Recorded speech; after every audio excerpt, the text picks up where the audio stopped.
Dying is an unfortunate side effect of being a rapper. The average age of a rapper at the time of their death is under 30 years old. Some unlucky deaths occur even earlier than that. Since rap has such close ties to the gang world, it's likely that a lot of young rappers simply haven't become successful enough to get out of that life before it takes them.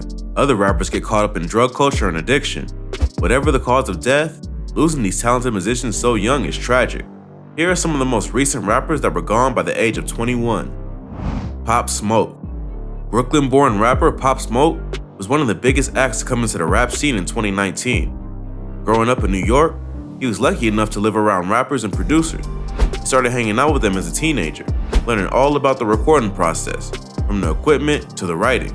He got to know more and more people in the industry, and with their help, he started making remixes and putting them online. With a lot of positive attention from friends and family, as well as online fans, he started writing original songs. He created a unique sound that was an immediate hit with listeners. In July 2019, Pop Smoke's debut mixtape, Meet the Woo, was released under Victor Victor Worldwide and Republic Records. It topped out on the Billboard 200 at 105, but did surprisingly well in Denmark, hitting their number 31 spot.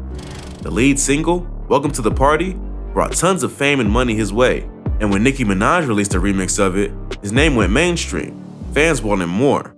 So more singles from the tape came out too. Flexin' and Dior were the top tracks. On February 7, 2020, the follow-up mixtape, Meet the Woo 2, was released under the same labels and debuted at an incredible number 7 on the US Billboard 200, with features from Fabio Foreign, Lil TJ, Quavo, and more fellow rappers. The mixtape was a massive hit.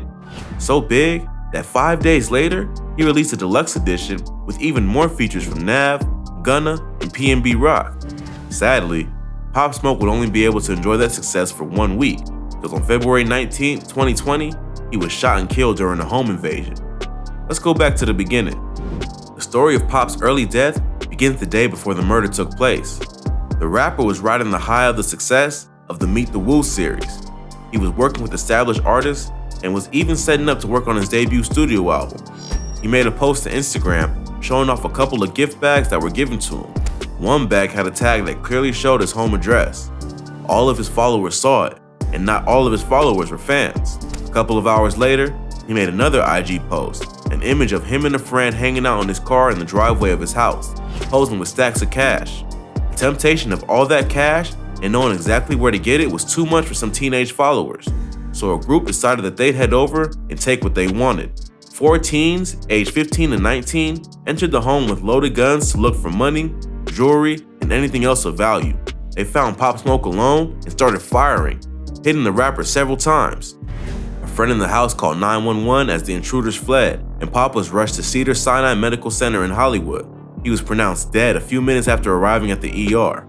All 4 intruders have caught murder and robbery charges and are currently locked up on a $1 million bail. Lil Peep. Gustav Elijah R., aka Lil Peep, was born in 1996 in Pennsylvania, but grew up mostly in New York. His father wasn't around much, but other than that, he seemed to have a pretty good life. He went to school and got good grades, even making the dean's list. He didn't really like going to school though, so he later dropped out, deciding to get his GED online instead. Since he didn't have school to deal with, he was free to make music.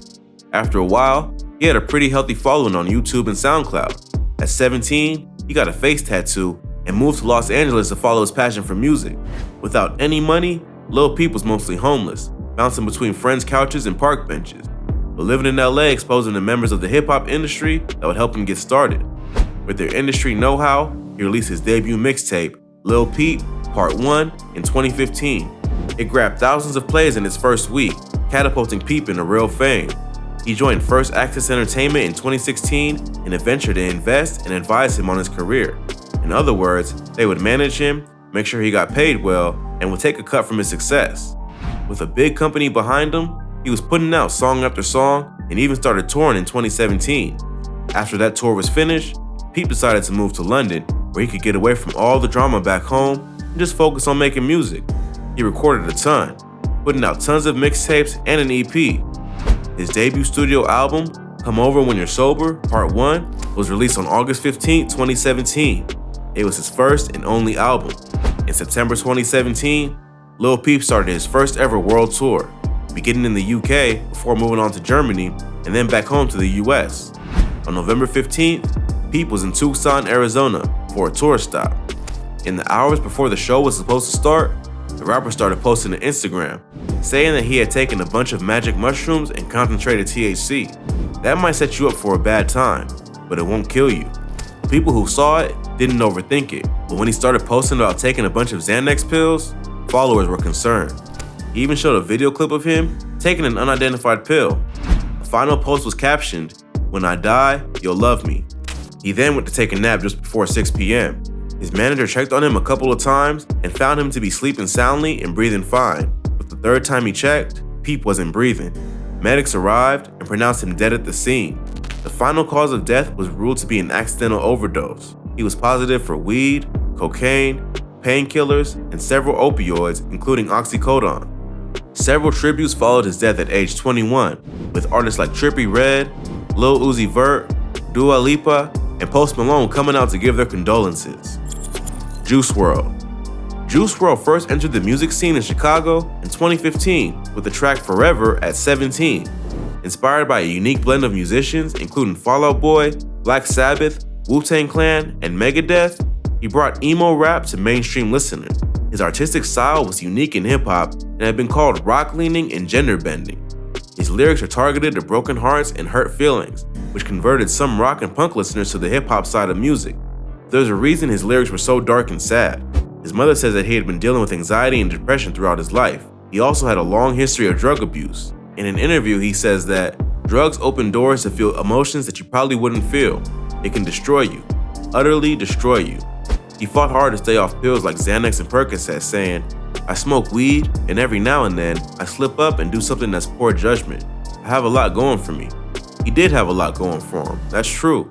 In 2017, he managed to get a $3 million record deal at Interscope Records, and in 2018, his first major track, Lucid Dreams, was released as a single, and a video was shot. The song peaked at number 2 on the Billboard Hot 100, and today, it is the 20th most streamed song on Spotify with nearly 1.5 billion streams. It also has 614 million views on YouTube as of December 2020. On December 8, 2019, Juice was leaving Los Angeles to head home to Chicago. However, local police had been tipped off that the private plane taking Juice and his crew to Midway International Airport was also bringing a lot of illegal items, like weapons and drugs. Law enforcement was waiting when the plane arrived, and they jumped on board to do a search.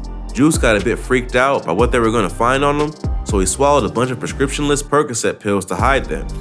The police found 3 handguns and 70 pounds of marijuana on the plane.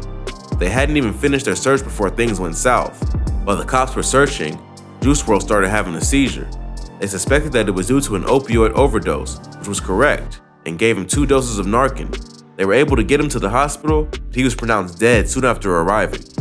A month later, it was found that he had overdosed on oxycodone and codeine. There was controversy following the rapper's death, and Louisiana rapper Boosie Badass blamed the pilot for Juice's death. The one who told the fucking people they had guns on the plane? Bitch, you shouldn't, what? You the one made the fucking people come search the plane. That's why he swallowed the shit, the rat, the fucking snitches. It's a worldwide fucking epidemic. Snitches.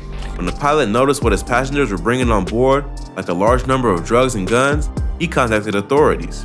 That's how the police knew to be waiting for the plane. Boosie went so far as to threaten the pilot with violence in an interview. I won't beat that fucking pilot ass. Somebody need to beat that fucking pilot ass, bro. Juice's mother hopes that her son's death will help others in their fight against addiction, saying, "Addiction knows no boundaries, and its impact goes beyond the person fighting it." She later started the Live Free 999 Fund to support programs for disadvantaged youth and other underserved groups in her son's memory. They focus on addiction treatment and counseling for anxiety and depression.